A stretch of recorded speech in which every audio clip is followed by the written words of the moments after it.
G. Patnubay at gabay ng magulang ay kailangan sa mga batang manonood. GMA News and Public Affairs. Walang ginikilingan, walang pinoprotektahan, walang kasinungalingan, serbisyong totoo lang. Wish ko lang. Magandang hapon po mga kapuso. Ang ating mga puso raw ay tulad ng isang hardin.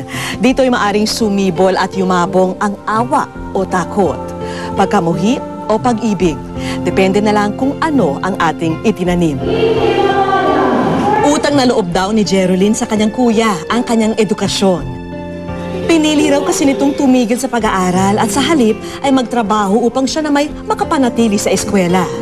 Ngayong makakatuntong na siya sa kolehiyo, dasal ng dalaga na masuklian naman ang sakripisyo ng kanyang kuya. Sa loob ng maraming taon, si Sandra ang nangasiwa sa pagpapaganda kay Alma Moreno.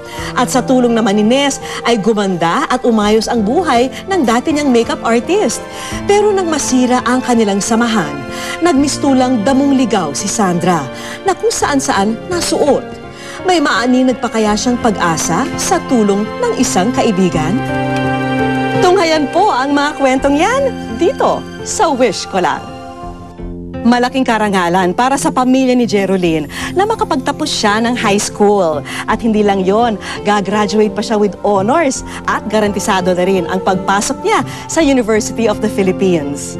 Pasayaman ang dalaga dahil isa-isa na niyang naabot ang kanyang mga pangarap. Nanghihinayang naman siya sa naging katumbas nitong kawalan sa panig ng kanyang kuya. Today, you will witness the graduation at Don Alejandro Roses Senior Science Technology High School.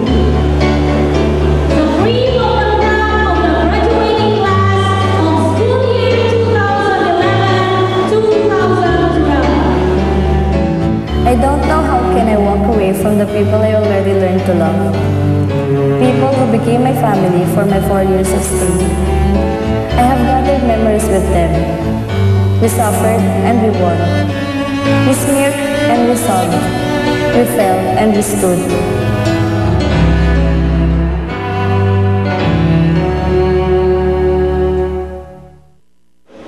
Nitong nakaraang linggo, abala ang mga 4th year student ng Don Alejandro Roses High School sa kanilang graduation rehearsals. Kasama sa mga magtatapos sa taong ito, si Jeroline.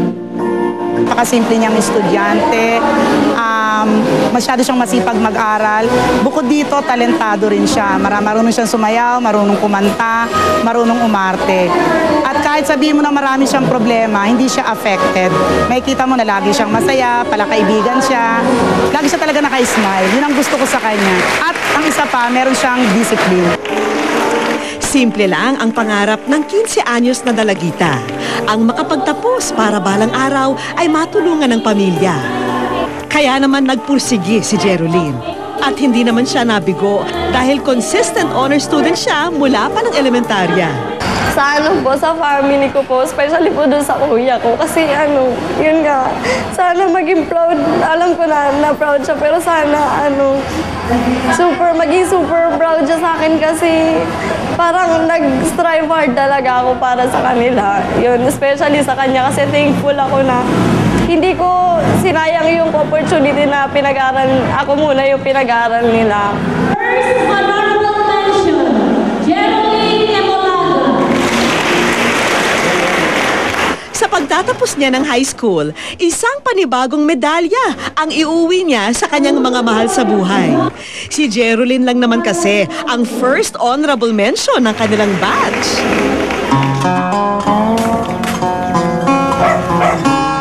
Dito sa maliit na espasyong ito sa Quezon City, nangungupahan ang pamilya ni Jeroline. Dito namin nakilala ang kuya niyang si Jeros na napag-alaman naming napilitan pala noong huminto sa pag-aaral dahil hindi na kaya ng kanilang magulang na pag-aralin silang dalawa. Oo, pumayag po siya kasi talagang hindi namin kaya. Tapos nitong dito, gusto talaga niya mag-aral kaya hanggang ngayon hindi pa. Kasi kagaya ng kahapon yung asawa ko walang kinita. Hindi kaya namin yung gastusin. Bali nga, pupus muna kami dito sa isa. Oo. Ngayon ay nakatapos na siya ng high school. Ngayon sa college na yung isa. Dalawa na sa college, di ba? Tinitimbang-timbang lang muna namin kung paano. Ano. First year college na noon si Jerus nang magparaya siya at hinayaang ang nakababatang kapatid na lang na si Jerolyn ang magpatuloy ng kanilang edukasyon. Nakikitaan ko po kasi siya ng magandang potential sa pag-aaral. Na maganda po yung mga grades niya. Kaya po siguro siya po gusto ko muna makapagtapos ng pag-aaral hanggang college. Natouch ako doon sa na nag-giveaway siya. Yung parang sinacrifice niya yung education niya para sa akin. Tapos, parang kasi minsan inaaway ko siya. Tapos minsan di ko siya sinusunod. Pero, yung parang, dun ko nalaman na parang gusto niya pala talaga akong makatapos kahit magtrabaho siya. Sa isip-isip ko, parang, ang bait naman ng kuya ko para mag-giveaway siya sa akin yun. Pilit naman daw inunawa ni Jerus ang kalagayan ng pamilya. Kahit kapalit nito'y pagsantabi ng sarili niyang pangarap. Nakakonsensya ako.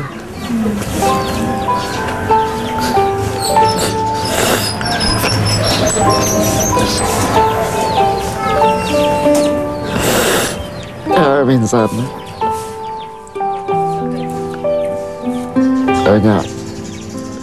sabi ng asawa ko minsan, gustong-gusto na siya mag-aral siya. Baka pasukan ka ng papasok namin. Maswerte ng araw si Jerolyn na may kuya siyang responsable at mapagmahal.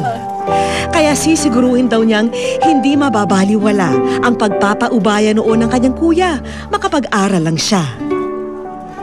Pag nakatapos ako, magpipay back ako dun sa kuya ko. Tapos pag-aaralin ko siya. Tapos tutulungan ko siya pag lumaki na ako. Masaya naman po kasi may napupunta naman po kasi yung sacrifice na ginagawa ko. Maganda naman po kasi epekto yung sa kapatid. Maganda naman po yung kinakalabasan. Salat man sa buhay ang pamilya, pinipilit pa rin ni Nanay Evelyn na mabigyan ng maayos na buhay ang mga anak sa pamamagitan ng kinikita ng kanyang munting tindahan. Si Tatay Jimmy naman, swerte na kung umabot ng 500 ang kita sa pagtataksi araw-araw. Oo, kasi may hinabiyay kahapon. Tingnan mo lang dito yung ating mga... Ang ginagawang budget ni Nanay Evelyn, madalas nauuwi na lang sa lista. Hindi alam kung paano itatawid ang kanilang mga gastusin. Siyempre, nag-iisip din kami kung saan kami kukuha ng kagaya ngayon. Pag halimbawa, pag nagpa-enroll ka ng first year, kailangan mo magbitaw ng pera. Nag-iisip kami kung saan kami makakuha. Thankful po ako kay God kasi siguro kung wala sila, hindi ako makakarating dito kasi di ba first honorable pa ako. Kasi parang ang daming difficulties at saka ang daming circumstances na inarap ko with them. Tapos lalo na kapag, for example, gagawa ng project, kami wala naman kami computer, so kailangan printed.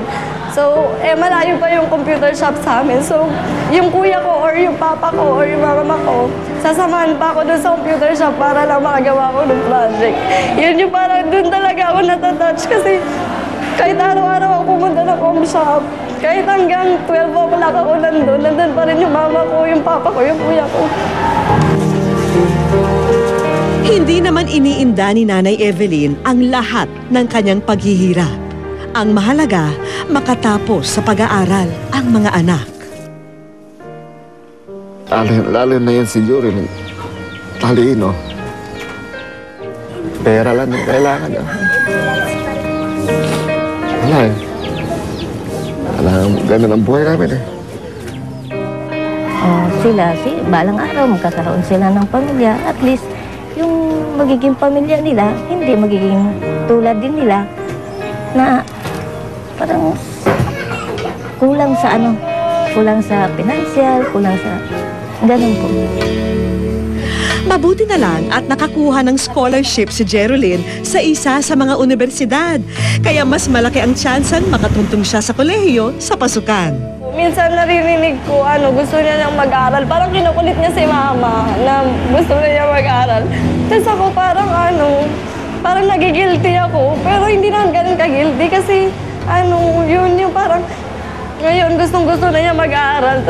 Pero hindi siya mapag-aaral na mama ko kasi ako yung parang pinaprioritize nila. Kaya lalo ako nag-strive harder para yung matulungan ko si kuya after ko mag-college. Ang mga kaibigan naman ni Jeroline, suportado siya sa lahat ng kanyang pinagdaraanan. Hindi na, pagka nakilala niyo po si Jeroline, hindi niyo po iisipin na gano'n. Pero kapag kakikwento niya na sa inyo yung totoo niyang buhay na may mga family problem siya, gano'n, doon may isip mo na, ganito pala si Jeroline, dinadaan na sa tawa at ngiti yung mga problema niya. Salat man sa material na bagay, pero mayaman si Jeroline sa pagmamahal ng mga kaibigan, lalong-lalo na ng kanyang pamilya. Kung maaari lang niyang masuklian ang mga naging paghihirap ng mga taong naging tulay sa katuparan ng kanyang mga pangarap. Wish ko lang. Sa aming pagbabalik, habang masayang nagsasalo-salo ang pamilya, dito na nila sinorpresa ang dalagita. At mamaya, mga kapuso, abangan niyo po kami. Ako po at ang aking kaibigan na si Sandra dito po sa Wish Ko Lang sa Sabado po. See you!